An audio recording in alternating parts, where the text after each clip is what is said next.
All right, Golf Clash has announced, we don't have it here in the US, but they've announced a new tournament. It's going to start next Monday, and it's going to be the Coast to Coast tournament. So grab a pen and paper, and I'll give you the holes. So hole number 1, it's a par 3. It's going to be Juniper Point, hole number 2. Hole number 2 is going to be a par 4, and it's going to be Juniper Point, hole number 6. Hole number 3 is a par 5, and it's going to be City Park, hole number 3. Hole number 4 is a par 4. It's going to be City Park, hole number 5. Hole number 5 is a par 3, and it's going to be City Park, hole number 1. Hole number 6 is a par 5, and it is Juniper Point, hole number 5. Hole number 7 is a par 3. It's going to be Juniper Point, hole number 7. Hole number 8 is going to be a par 4, City Park, hole number 2. And hole number 9 is going to be a par 5, and it's going to be City Park, hole number 6. And so I put together a playlist. If you go on to, maybe, if I can get to the right one, bouncing around. If you go onto my YouTube channel, there is a playlist in here for the Golf Clash Coast to Coast tournament with a walkthrough. I'll put this, when I'm done, I'll put this walkthrough at the top. But I did put 9 shots in here from previous tournaments. And so some of the shots that were in here on these previous tournaments, I'm going to do the same exact shot. And some of them, I'm going to do something a little bit different. But for the most part, most of them are going to be exactly the same. So let's go check out the holes. If you're not a subscriber, please subscribe to the channel. I appreciate it. We are at 724 subscribers right now, which is absolutely amazing. It's just amazing. I started this channel to help a buddy of mine learn how to do the wind ring method. Started with 1 viewer, me, 2 viewers, him, and to go from, it's like with any of these channels, unless you're a celebrity and you're getting millions of people, I mean, it's just 724 doesn't sound like a lot, but it's a lot. So let's go check out the hole. So I'm going to go to Golf Clash Notebook, and I got it set up for Juniper Point and City Park. So let's talk about Juniper Point. These are going to be available. Let's see, what tours are these available. I know Juniper Point's in 2, and I think City Park's in 6. But I'm not sure if in Tour 6 we can't play both. Let's see here. Courses, Juniper Point and City Park. So we can play Tour 6 and get all of the holes. We can play friendlies on Tour 2 and get the Juniper Point holes. So I see a lot of Tour 2 friendlies. And Tour 2 is a great place to practice because there's a lot of these holes that you can use your short iron, and it gives you a lot of short iron practice. So hole number 1 is going to be Juniper Point. Hole number 2. Let's see if I can. Did I turn off Juniper Point? Evidently I did. What were you thinking? Juniper Point. Hole number 2. Okay, let's talk about this hole. This hole right here. And let me get my pen up. Hold on. See, I was totally unprepared. What an amateur hour. Hole number 2. So this hole right here. Play that way with me. So this hole right here they've redesigned this hole at least, I think we're on either our 3rd or 4th change on this hole from where it was originally. So to be quite honest with you, I'm relearning how to play this hole, because any shot setup that I had on here that I've had in the past is completely out. And in practice for the Ventura Open, last week's tournament, caught this hole quite a few times. And here's how I'm going to play this hole. This hole, the green on this hole looks like this. So there's kind of a line like right in here, and everything on this side of the line is way downhill, and then it's pretty flat. So it's flat over here. And these type of holes, you're coming in like this, and then gravity's taking a hold, and so the ball is going to get moved. And it's like it's going outside and rolling the golf ball down the street and trying to catch it just right. I've never been a big fan of allowing the slope to dictate where my ball ends up. And so I find that on this hole, like a lot of these holes where you're doing that you can be off trajectory down here at the end. Now there is a little bit of a bowl, so the flagpole's like this, and there's a little bit of a bowl, so if you overshoot it, it'll roll back around and it'll come back at it. Any of you that have played this in one-on-one know that this is a hole that you need to be super close at if you're going to win shootouts. So this is how I'm going to play this hole. And I practiced this, like I said, last week when we were doing the Ventura Open. And I can't remember what ball I was bringing, but I think I had to bring out a little bit bigger ball. I think I had to bring out a katana, but I might have been able to do it with a navigator, but I think I had to bring out a Nirvana or a katana. And what I'm trying to do is I'm trying to wedge myself up into this area right here where I can put on one right side spin. And I can't remember how much backspin I'll play this hole. It didn't seem like it was a lot. It seemed like it was somewhere in the 3 to 4, but I could be wrong on that, but it seemed like it was somewhere in the 3 to 4. And what happens, the reason I want to get my ball in a spot where I can put on one right-hand side spin is because I'm trying to come in right at the bottom where the hill terminates onto the flat. And I'm trying to ride that line along right to the cup so that I actually stop at the cup and I never engage the hill. So my ball this hillside has no effect on my ball because I never landed on the hillside. I never engaged the hillside. I never let the hillside direct my ball. And by putting the right-hand side spin on there, it's keeping me on track, because even though you're down here at the bottom on that, everything's still wanting to kind of fall a little bit to the left. And so by putting the one right-hand side spin, it keeps my line straight so that I'm actually going straight at the cup. It seemed like I was doing, because we were just practicing, and a lot of times when I practice, if you watch the videos when I post when I'm doing just one-on-one stuff, I don't normally do elevation stuff when I'm shooting one-on-one. Some holes, it's obvious that you're way downhill and that you're going to have to do some elevation adjustment. But when you're on those shots where it's not obvious, I don't normally, because for me, when you're playing one-on-one, here's the flagpole, here's the cup. Getting it in the cup is awesome, but having your distance so that you're always stopping at the shortest point that you were from the cup is more important in shootouts. You'll win more shootouts by having your distance perfect than you will by having your elevation perfect. And so, and you can work on elevation, especially if you're working in a tour where you're playing in that tour quite a bit, and you can work those numbers on those shootouts that you're playing regularly, and you can figure them out, and then you've got them. Then what'll happen is, and especially for me, what happens is, and then I go to another tour, the next week another tournament comes out, and it may be 2 weeks, it may be 2 months before I come back down and play this tour again, and I can't remember all those numbers. So normally what I do when I come to these holes and I'm practicing, I don't worry about elevation. I try and get the ball so that it's terminating right at the cup, and then I can start watching the video and say, hey, I keep off, being off to the left, and the wind's blowing this direction, so I'm taking too much wind out. Or I keep ending up on this side and I'm not taking enough wind out, so then I can start to dial those numbers in. But I definitely want to try and stay low here so that I can bring the ball straight to the cup and not engage the hillside at all. And in just a little bit of practice that we had last week, I was getting super close, and I think I made a couple hole-in-ones on this last week doing this shot. But I definitely like the fact that I don't have to let the hill dictate where I'm going to go, so I'm going to stay low on this hole. That's the shot that I'm going to be practicing this week. The cool thing about par threes is that pick a spot. I want to hit my ball from right here. What in the hell? Where did my pin go? There it is. I got to get used to this new pin.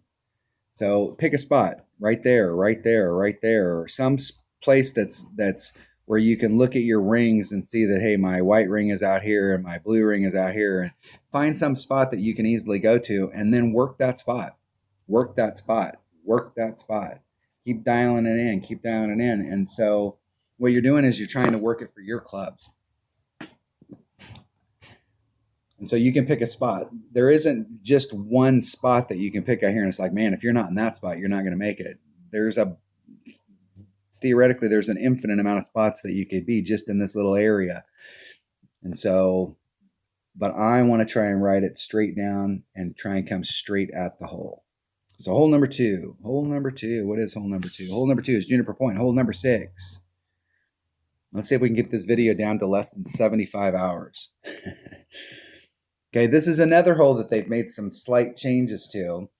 And these trees that are in this center area right here are not as thick as they used to be. And you can try and hit through them, and you can try and hit over them. I've seen people hit through this area and end up here. This green used to be, this is what this green used to look like. So this sand trap's a little bit different than what it used to be. But this green used to come way down here, and there was a ridge right here, and this was flat, and then this was all uphill. If you hit your ball anywhere down here and was on the green, you couldn't get to the cup. You couldn't even get over the top of this ridge to get up on the flat. You may have to shoot it off the green and then chip it up in order to have a shot at it. So it was super tough, but they made this green a lot smaller. And so it is possible to get up into this area so that you have a very nice short chip.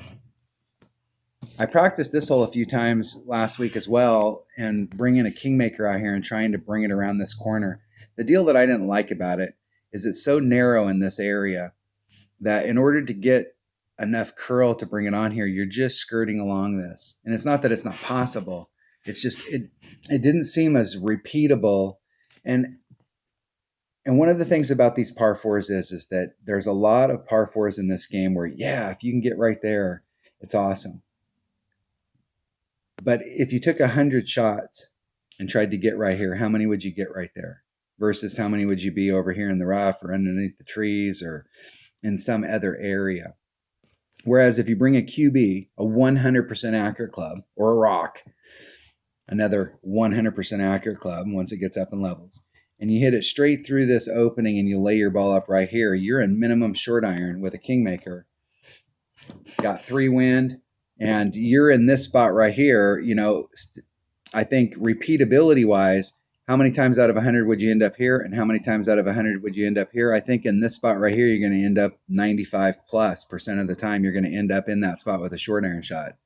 Whereas getting out here, that number may be, even if it's 75% of the time you end up out there, I don't think that it's going to be that high. I will work to see if there's an area out here in my game, but what I found on these par fours is that it's better to put yourself in the perfect spot over and over and over and over again so that you've got a great shot to get in, than any inconsistency. So yeah, maybe one time you end up here and it's super easy, and then the next time you're over here and it's not. And the next time you're over here, and then the next time you're up here. And then the next time you're over here, and the next time you're here. And so this inconsistency kills it. I would rather have a shot at it every time. So I'm going to hit it straight forward unless I can find something this week where I can get into this range where I feel like it's like a given. Like when I get to the hole, I make this shot, I'm going to end up right there. If I can't find that, I'm going to shoot to here because this is a given. I can end up in this spot every time. It's just a matter of knowing how much topspin to put on your club so that you don't end up in the sand. And then you've got a great short iron shot. It's very important to know your short iron numbers on these holes. Knowing your numbers so that when you get up there, knowing your max, your mid, your minimum numbers, so that you can dial that in. I'm not sure, like I said, I'm not sure about any elevations on these. Whether we need to do an elevation. It doesn't seem to me like on here that we've done elevation in the past, but I could be wrong. Because I don't normally worry about elevation until after I've played a few times and went out there and I've established what clubs and what ball I'm going to bring and where I'm going to shoot the shot and what my next shot is. Then I start worrying about, okay, this is where I've decided that I'm going to land is right here. I've decided that this is my shot. Now I'll start working on trying to dial it into the hole and see if there's any elevation shots that I need. Hole number 3. City Park. Let's do this. Let's open it in a new tab. Courses. City Park. me tell you some stuff about City Park. So City Park, the very first tournament that City Park was in, what hole are we on here? Hole number 3. City Park, the very first tournament was in the 2017 Christmas tournament. So the day before this course came out for this Christmas tournament was the day that I started Tour 9. I went out the very first day. I won 16 matches in a row. I won half the trophies in Tour 9. I went to bed that night. I thought, I'll get up tomorrow. I'll finish off Tour 9. I can go to Tour 10 where my favorite course is at, Juniper Point, and we'll all be good. 3 months later, I finally maxed out Tour 9 because when I woke up the next morning, they took out one of the courses that was in Tour 9 and they put City Park in there. And let me tell you, with the low level stuff that I had, City Park is a beast of a course. So there is a lot of these holes in City Park that will eat your lunch. And when we talk about par 5s and Golf Clash, typically par 3s are -1, they're birdie holes. Par 4s are -1, they're birdie holes. This is where we make our money in Golf Clash, in my opinion, is on these par 4s, because there's a lot of these par 4s that we can get eagles on. Par 5s are -2. Okay, they're eagle holes. City Park, this is a tough hole to get an eagle on. Tough.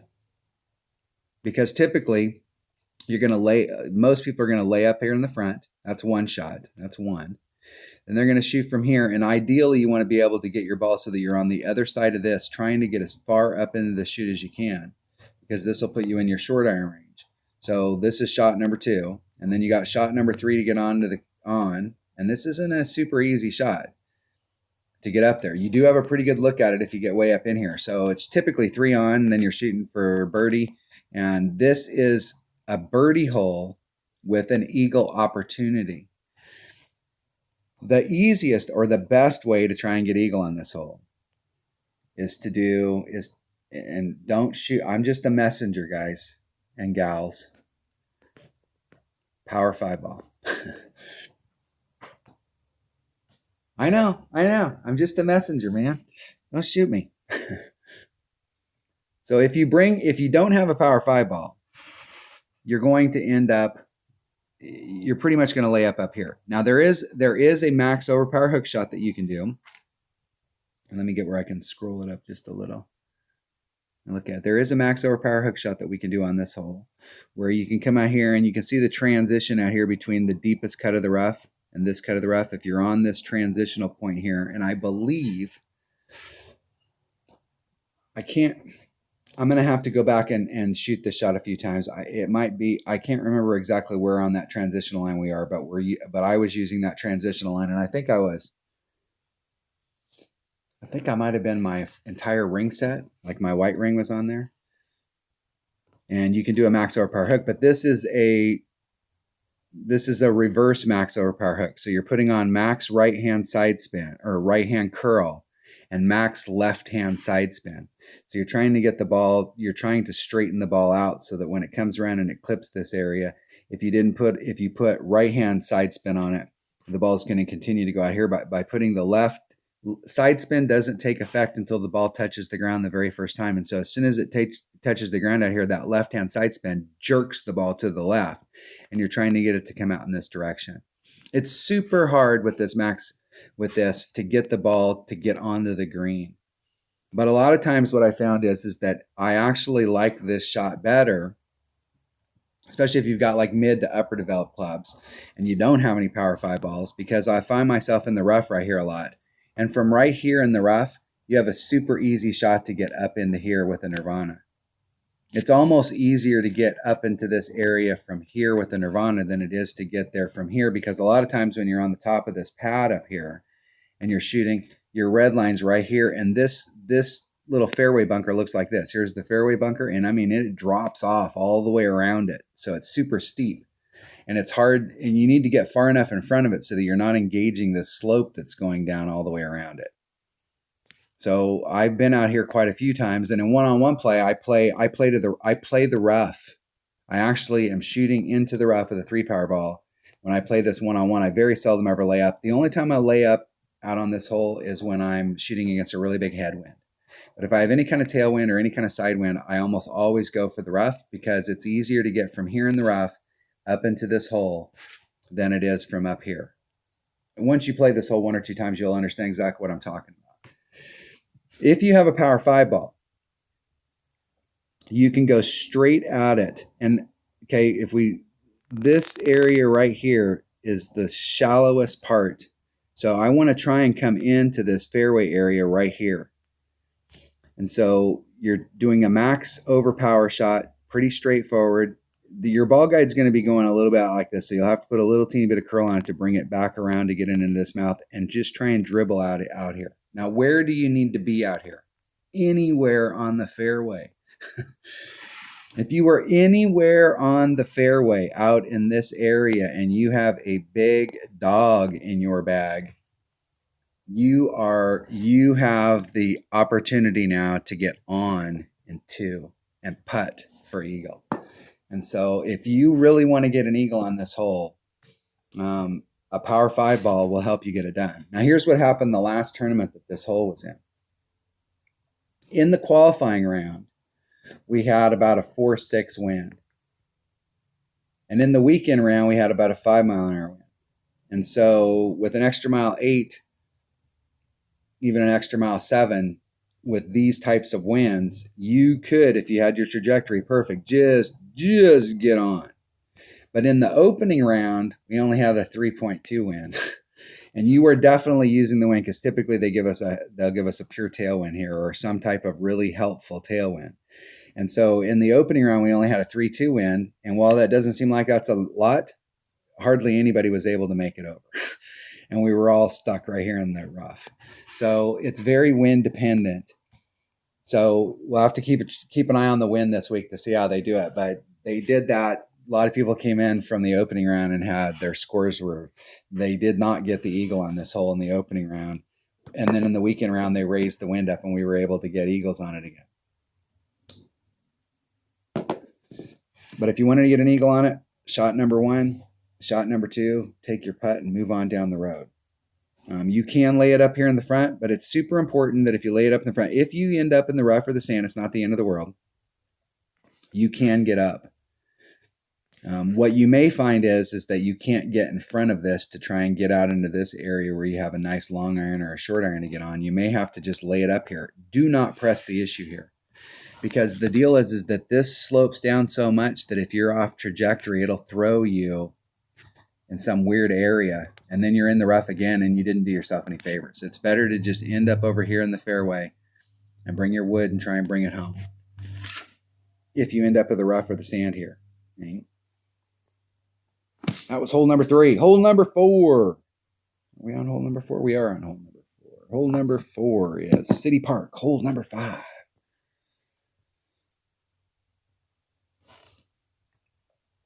All right, this is another serious eagle hole here. Now, for me, this is all about trajectory. So look at the green. Let's get rid of all that drawing. Look at the green and let's draw a line along this rough area. So we draw this line out here on this rough area and we draw it out here. We follow that line across. So if you're anywhere on this side of the line, you can come at it from down here and you can go straight to the hole and you have the entire green to work with. So you're not being pinched up against the rough. You can set your ball guide up so that you can go straight to the cup. You can use a little bit of backspin, a lot of backspin, however you want to go at it, but you've got a clear spot to the hole depending on what clubs you have in your bag. Especially if you have lower developed clubs where you don't have a lot of backspin, this will open up that green to you so that you can go right to the cup. The farther you get on this side of the line, the more you're engaging it from this angle. And so you've taken all of this fairway out.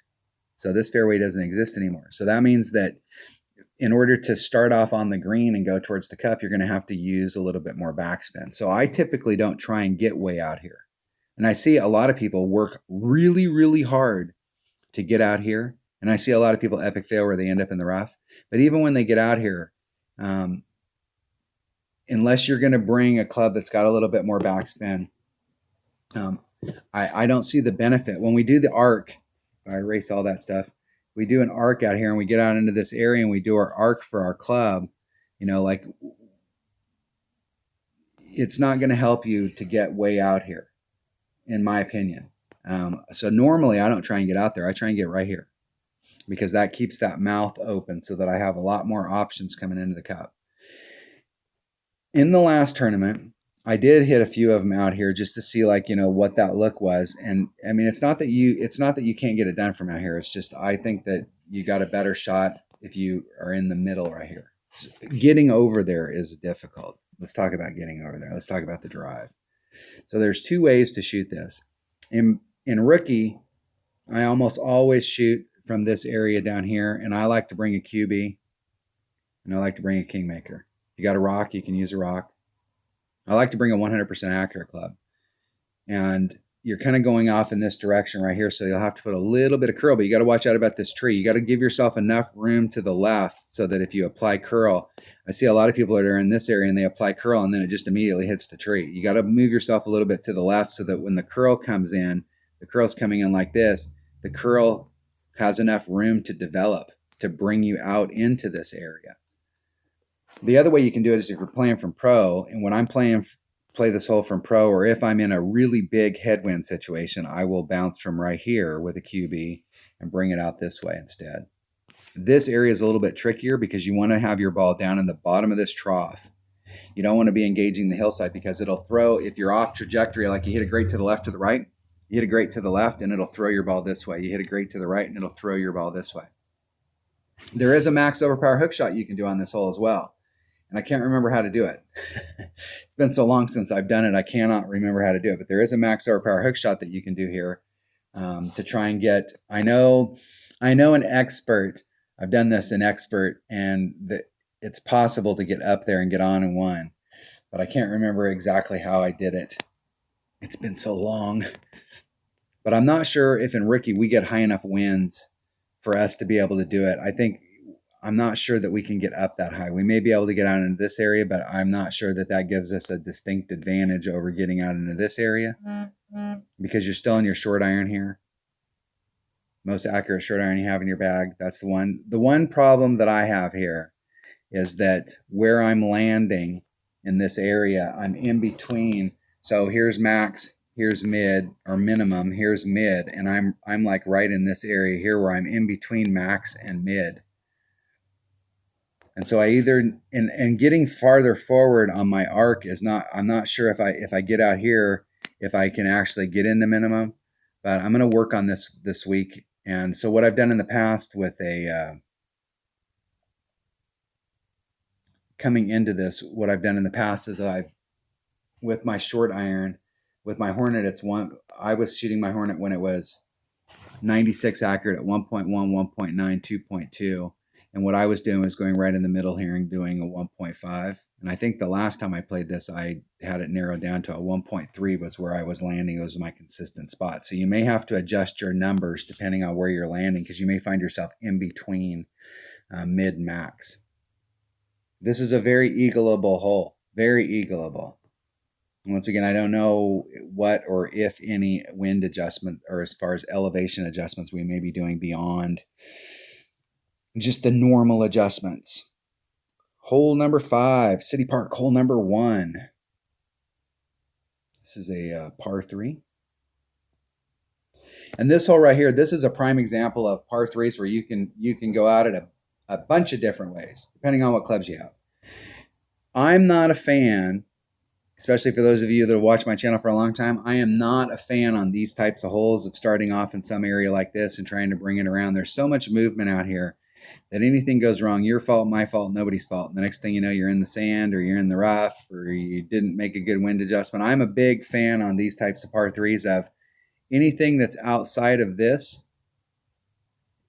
doesn't exist. If the greenskeepers quit mowing the grass out here, it wouldn't make any difference to me because this green is the only thing that exists. And so I want to start, I'm a big fan of starting off on the green, and there is a ridge that runs right down in here. One of the ways that you can do it is come in very low down here and try and bring it up where you're actually kind of clipping up here at the top and then rolling it down to the hill. I think in the video I put in the playlist, I was doing a backspin shot where I was trying to get, if you take these cuts that are on here, the green is on a cut. There's one, there's two, there's three. I was starting way up here at the top and then trying to bring it back down to the hole. I'm not sure if I'm going to do that this week. I may start off in an area because now I have something different in my bag than I've had in the past when we've played this hole. And what I have that's different is a grizzly. Okay. And the grizzly's got like 4 point something ball guide versus my 3.8 for my Saturn. So while that doesn't sound like a lot, it's a lot. And so I'll have a little bit better look at the hole. So I'm going to try it out with my grizzly and see, like, I'm going to find an area, and it may be an area that I've hit before, and it may be an area I've never hit before, but I'm going to work this hole. These types of holes right here are cool because, once again, you can find a spot that works for your clubs. Last time I played, I was playing it with a Saturn and a Marlin. And in the weekend round, I think I dropped down. I played every round until I got to the weekend round with a Marlin. And then in the weekend round, I switched to a ball that was Power Zero low wind, which I think they were just selling. I think on all three of the par threes that are in this tournament that we have some pretty good shots, especially hole number one. I think there are shots on there. I think we can dial that hole in and definitely make that a very hole-in-oneable hole. But this is also a hole that I think we can dial in and we can increase our odds to get hole-in-one as the week goes on. It'll just depend on which area you've decided that your clubs work best from. Hole number 6, Juniper Point. Hole number 5, Juniper Point. Hole number 5. Da-da-da-da. Okay, a couple different ways that you can play this hole. You can play out here to this island pad. Starting off from here, coming over, Kingmaker, any ball will work. Realistically, any ball will work. Okay, you can use a Kingmaker, you can use a Titan. It'll help you out on the drive if you've got a little bit bigger ball. You could use a Katana. But I find that trying to get onto this island is actually not too bad if you bring a 100% accurate club like a QB or a rock. And then you're just trying to lay it up here, and then you've got a wood shot coming into the green. Now, when you come up to the green, here's the green, and here's the flagpole. There's a ridge that's right here, and this area up here is pretty flat, and this area rolls down. So here's the flagpole. And so when you're coming in from this area, you're coming in like this, so that you're coming in on the flat and you're engaging the hill, and then you're coming up to the green. And you can't start off up here at the green. You've got to start off on the lower part and go up that hill. And so the ball tends to want to drift, especially to the left, because you're going up the hill at an angle and it wants to drift to the left with that hillside. So I find that the shot coming from this side it's not, and it's super, and I think that it's super easy to get out here. It's just that your second shot, you're relegated to a wood, and I'm not sure that I may not do that shot this week, because the other way that you can go at it is you can bring out a big topper, and something else that's new here, you can bring out a big topper. You can use an extra mile. And something that's new in the bag now is the extra mile 9 versus the big topper. So traditionally, if you got an extra mile 8 and you've got a big topper 4, maybe 5, 4 for sure, you can net more yardage with a maxed out big topper and a Titan than you can with an extra mile 8 and a Titan. And where you're actually hitting to down into this area with the extra mile, you're actually kind of having to pull it back a little bit from the red line, take the wind out, and take the shot. Whereas with your big topper, your red line's right in this area. You can leave the wind in, maybe even just a titch of overpower, and try and bring yourself out. Now, what'll happen on this second shot, or on this drive, is here's the tee box. You're coming out into this area right here. And so the farther you get to the left, this fairway sticks out, the longer you have to be in order to get the fairway. So when you hit this shot, you need to put just a sliver of side spin on it so that when it hits bounce number 1, it came in at a slight angle. and so that it'll bleed off into this area. Here's what's counterproductive about this is you'd like to be as low down here as possible, because the farther up you go, let's change our view here. The farther up you go, I'll erase that stuff. If you're out in this area and you're drawing the line to the green, you're right along this rough with this sand. And you are going to have a hard time convincing me that this sand is not a magnet. And I know that we've done a wind adjustment here in the past, but this sand down here is a magnet. The deal is that you could hit it perfect, great to the left, and you'll probably be on track with where you're at. But if you start hitting greats to the right on this hole when you're coming in, because you have to pinch up against this. This is why it's really important to bring a 3-side spin ball. I think really a Katana or a Kingmaker are better choices than a Titan if you're taking this shot especially. If you're taking this shot, I don't think it's really going to matter. You can take this shot out here with whatever ball will help you get onto this island.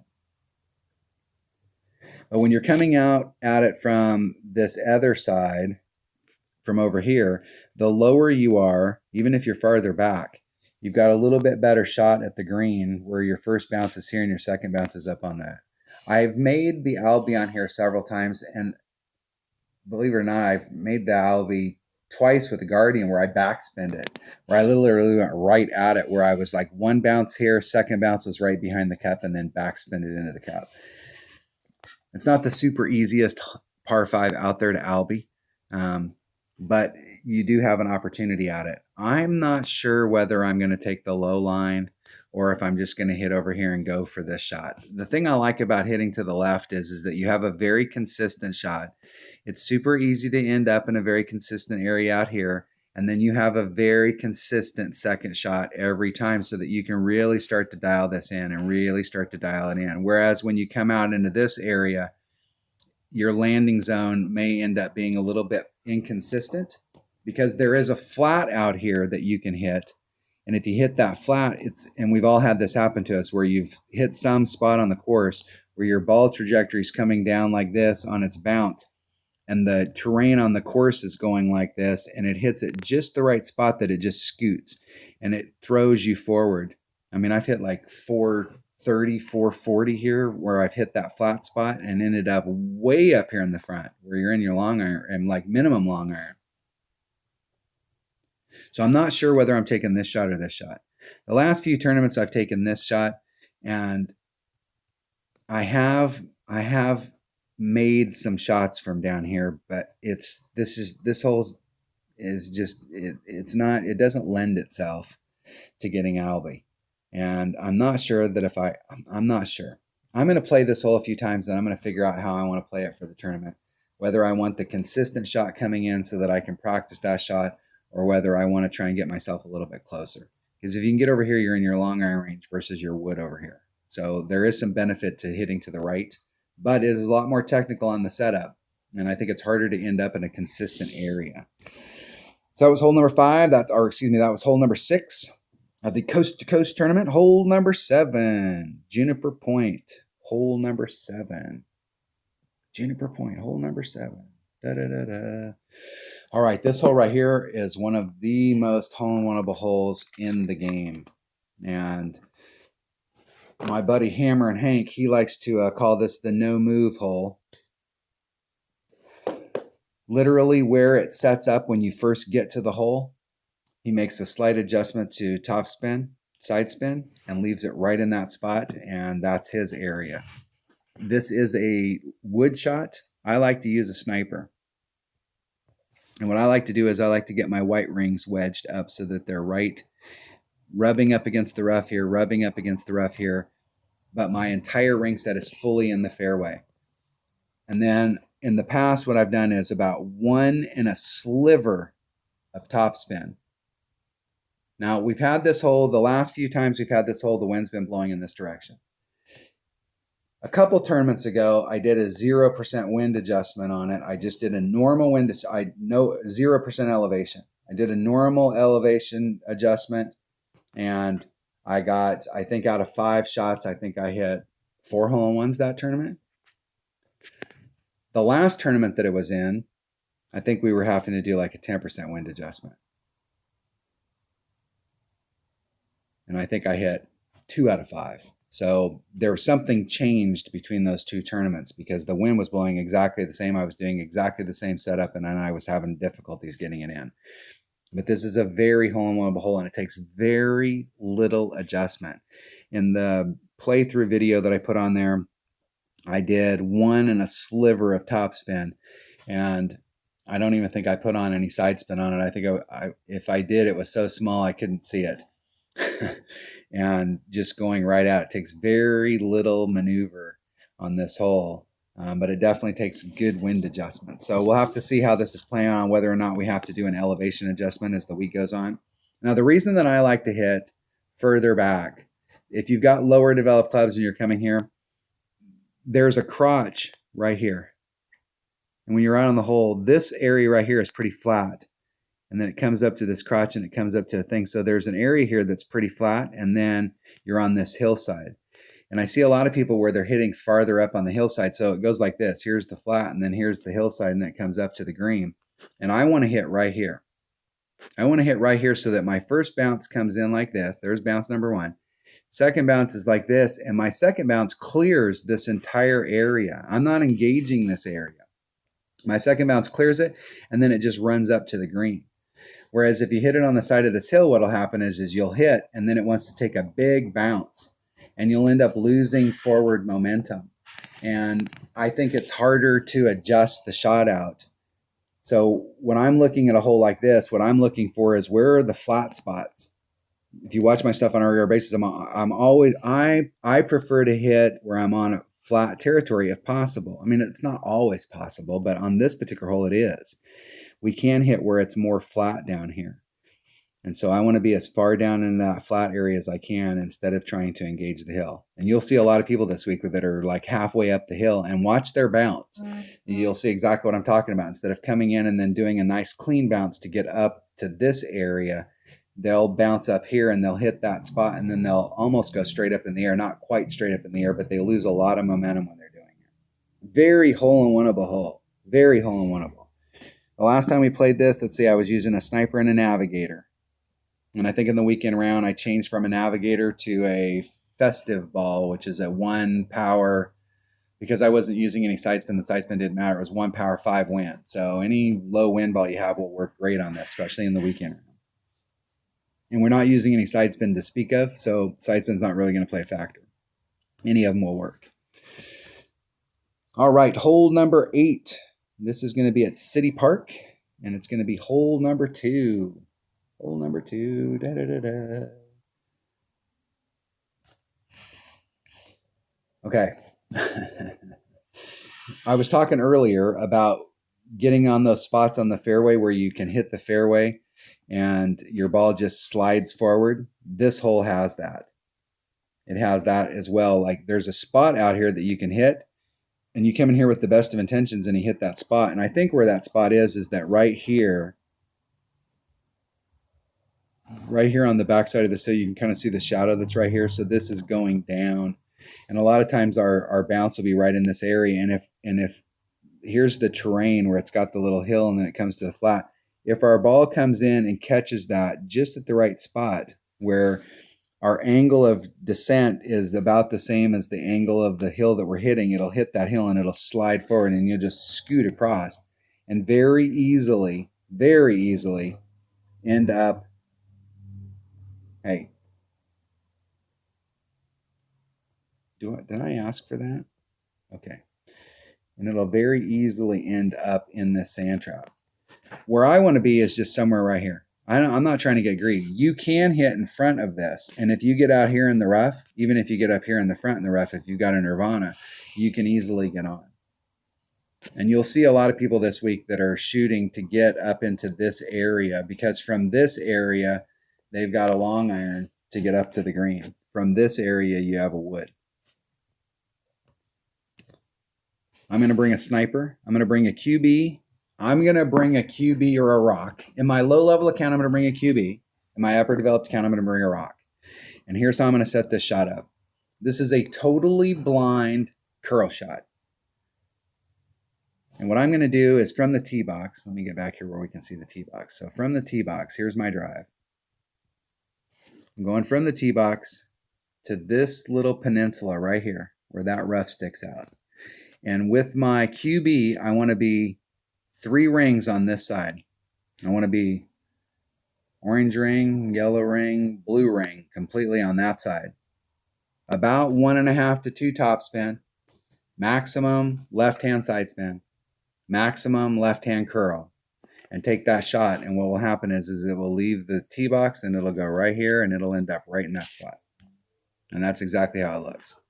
If you've got and I think with my QB, let me backtrack a little. I think with my QB, I think with my rock, I was 3 off. And I think with my QB, I was more towards like 4 or 5 off of this area because of how much the difference in curl between the QB and the rock. Because I think the QB's got like 70 something and the rock's got 96 or almost 100. So I had to come out a little bit more with my QB. And this is one of those things that with whatever level QB you have, you'll come out here and take this shot 1 or 2 times and you will be able to figure out exactly where to set it up. But it'll probably be with your QB about 4 to maybe 5 rings out of this line, off of this line, out into this area, max side spin, max curl, 1 to 2 top spin. And you'll have to figure out the top spin based on the distance on your club. So if you're using a rock or if you're using a QB or if you're using a level 3 QB or if you're using a maxed out QB, you'll have to figure that out for your clubs. But it'll only take 1 or 2 times of doing it for you to know how many rings out you need to be in order to get your trajectory right so that you end up right in this area. And I'm not going to get greedy on this because I see a lot of people get greedy on this where they end up in the sand. And while you can recover if you're out here in the rough, the whole deal is that this is a hole you don't really want to mess around with too much. You can give yourself a look at it from right here with a sniper, kingmaker, rock, whichever you like. The shot going into the cup, you can dial it in. Your first bounce, if you end up in the area that you want to end up in out here, your first bounce is going to be here. And you can dial it up to the cup. Now, the tendency will be, and I wish I could spin this screen around so that we could get a little bit closer. Okay. All right. Let's zoom in a little closer here. So the tendency will be is for your first bounce to be here and your second bounce will just barely clear that rough and you're going straight at it. What you want to do is move your ball over to the right a little bit so that it clears more in this area so that you've got more breathing room on this rough down here. And then you can use the side spin on your ball to bring it back around. And it's not as steep over here on this side as it is over here. So if you have one bounce here and then you have your second bounce here, you'll end up a lot of times with an irregular bounce, or you take the big risk of clipping this rough. You do not want to be low here. But it'll take an irregular bounce more often when you're here. Whereas if you move it over to the left and then you apply side spin to bring the ball back around to the cup, it's flatter over here. It's still not flat, but it's flatter than it is over here. So you'll have a little bit better look at it. And you can get an albie on this hole. It's not the easiest albie in the world to get, you can get an eagle on this hole. It's not the easiest one to get, but you can get it. But I'm definitely going to bring accurate stuff, trying to lay up out here in the middle. I'm not going to try and get greedy and try and get through this opening. The deal is that you still have, if you get through this opening, you still got a ton of work to do. And it's very inconsistent. Like you could come out and play in a tournament and make it 5 out of 5 times. In the next tournament, you make it 1 out of 5 times. I want consistency on these par 4s because I want to try and get eagle on these par 4s. And I want to be taking the same shot every time so that I can try and perfect that shot. Because if you're here once and you're here once and you're here once and you're here once and you're here once and you're in the rough and you're over here and you're here, every one of those spots is different as far as like where you're at in your club and what adjustment you're going to do, as opposed to being right here, right here, right here, right here, right here, right here, right here, right here, right here every time. Now you can really start to dial in that second shot because you're in the same spot every time. Hole number 9, City Park, hole number 6. I'm going to play this hole different than I've played it before. for several reasons. I've always been a big fan on this hole of this. And we don't get to engage this fairway area up here. I see a lot of people, what a lot of people do, this is the typical MO for drive shots here. And I've done this in the past. This was my primary way of driving at it. We come up here to the hole, and we talk about trying to get up to the green. Where we really want to get as far as distance is we don't want to be, if we draw a line kind of like through this area right here, we really want to be on this side of the line. If we're on this side of the line, we're definitely relegated to having to use the bottom and then trying to bounce it up over the rock. And to me, it doesn't matter. I've been out for a long time, especially when my clubs were lower developed. I'd end up right out here, and then I had a chip to get on, and it's a fairly easy chip. And so you got one shot out here, second shot, first bounce on your second shot's here. You go over the rocks, and you end up dribbling up, and you take your pitch, and you move on down the road. You're going to see a lot of people do this shot down here where they're in this area, but it's super difficult, and there's two ways to do it. Way number one is you can bounce off of this. Way number two is you can bounce from down here. But the way that this fairway area out here is designed is everything kind of wants to go to the left. And where you really want to get is in that mouth. And that mouth is at the very end of your run. And so it's super hard to get your ball tracked in a trajectory where you're going that way. You'll see a lot of people get clipped up in the rough here. You'll see a lot of people clip the rough and then bleed out, and they're actually not in too bad a spot.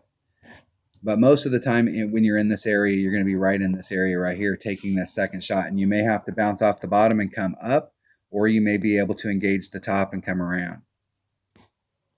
Another thing you're going to see a ton of people do on this hole is where they're coming out here and they're trying to engage this with just enough speed that they roll through the rough and they end up right here. And while right here doesn't look like it's that far from right here, it's a long ways when you're out there on the course because you have a much better shot at it from down here at the bottom. But it's very tricky to end up getting down there on a consistent basis. You know, if you shot that shot 100 times, how many times would you end up in the fairway and how many times would you end up in trouble? I'm not going to say it's going to be 50-50, but it's probably going to be 60% of the time you end up in the fairway and the other times you end up in the rough. And this is a par 5, a big par 5. It takes every single bit of a big dog to get you on from right there. So if you're in the rough right here, you are, in a word, screwed. I'm going to come at this hole. I'm going to try something different on this hole. I'm going to try something different. What I'm going to do is I'm just going to lay up here to the top. If we think about arc, like distance from the cup, you know, if you draw the line out to here and then you draw your little arc on distance, from the tip up here, you have about the same shot. And even if you were a little bit further back and you didn't get it all, the deal is that from here, you can engage this fairway somewhere right in this neighborhood. From up here, you may be a little bit further back and you're engaging it from here, but from here, you're on the same level as the green, and you have a little bit better shot of bringing it in. And from down here, you pretty much are at the point where you probably have to bring a big dog just for the raw distance. So the 185 versus a 172 on a sniper, the 185 with a big dog allows you to get up on the upper tier. A 175 or 172 from a maxed out sniper is going to force you to have to shoot from the bottom and then get up. And in most cases, when you're on the bottom getting up, don't mess around with the sand trap. Just shoot it off out here to the side, take your chip, and move on down the road. But I think from up here, I might be able to bring a Guardian. A Guardian's got, if you got a maxed out Guardian or even close to max, it's got right around 3 top spin. And I don't think that I'm going to need more than about, I think in most cases, I'll probably have to use maybe just a little teeny bit of backspin. But I think 3.5 top spin is going to be more than enough so that I can go from this area, come up here, and try and bring it back to the hole. But I'm going to try shooting, just like trying to lay it up right up here on the top. I'm not going to try and bleed myself down here. I'm not going to take the risk of getting caught up in the rough. I've shot this shot down here, I don't know how many times, and I never really liked it because it's super tough to end up in a good spot down here because of the way that the fairway is shaped.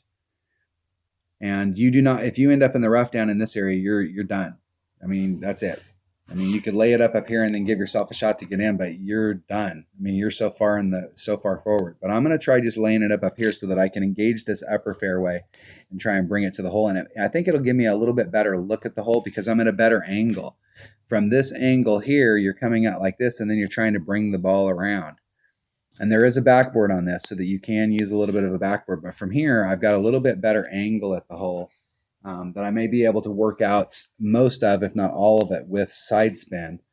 And so I'm going to try this shot at the beginning of the week, and I'm going to see what this looks like, because I don't know how much topspin we'll have to put on in order so that we can get the maximum distance that we can without risking getting into that rough. But I'm definitely trying to. I'm going to try something different on this hole. And I'm going to try just laying it up. One of the things that I have is with the rock and that extra distance. If you've got a QB, I really think that you want to hit this with a club that's got awesome ball guide and really good accuracy, because it's very easy on a drive like this to end up in trouble if you're using an extra mile or something that's not as accurate. So let's think about, let's walk through these holes real quick here. How much time we got on this video? 56 minutes. I see several of these holes being, I'm going to have to go through and add them up to kind of see. Hold on one second. I'll be right back. All right, I went back through and looked at the holes again. So it looks like the minimum score is probably going to be right around a -11. This is not going to be one of those big low-scoring tournaments, and we'll see how it goes as the week goes on. All right, so that's the walkthrough for the coast-to-coast tournament, and I'll continue to progress that. Some of the stuff that's in there, I may change my mind as we go along, or I may figure out some other way that I want to play those holes, but just so that everybody has a pretty good understanding of how the holes are going to work out. Like I said, I did put some videos on here for you guys to look at so you can see some shots under tournament conditions using better balls. And hopefully everybody has a great week. Everybody will be safe with the coronavirus going on. Let's have some fun this week. Take a little bit of time off, and hopefully we'll all be refreshed for the tournament next week. Thanks for watching.